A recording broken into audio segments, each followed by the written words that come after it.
tonight is how to install or upgrade Mac OS X.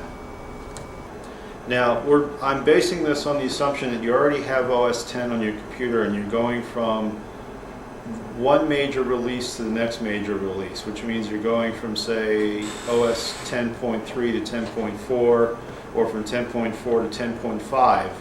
And since you're installing an operating system which will probably take up more space on your hard drives, you have extra free space. But you raised an excellent point in general. In fact, but what Bob just mentioned is a good trick for preserving your old iLife if you don't want it to be overwritten.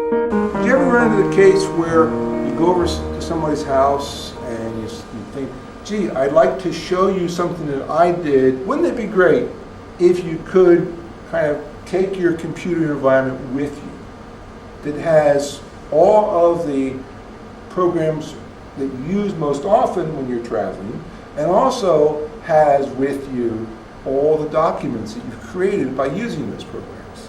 You can have this suite, and it has many, many different programs in it. It copies files and folders to your USB stick. That's great. All right? You take your USB stick to a foreign computer, I mean your neighbor's computer, plug it in, and you watch magic happen. After a while, I said, where is this leading? If things are bad. She says, oh, you've probably got a bad motherboard. So I called up Dell and I said, I'm very unhappy with this. You replace it with another Dell? No, I replaced it with a Hewlett Packard that I was much, much happier with.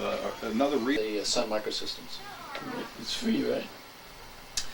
I find that on the internet it says it's free. I bought another computer and I bought it with it already installed. Oh. But I had a situation where working with an Excel spreadsheet, reading this manual, and buried in an area that you wouldn't think is associated with what you're looking for. In the old standard technique, it says if you put an apostrophe before the number, it will read it as text. I did that and that worked. But it's taken me a day and a half trying to find out how to work around this thing.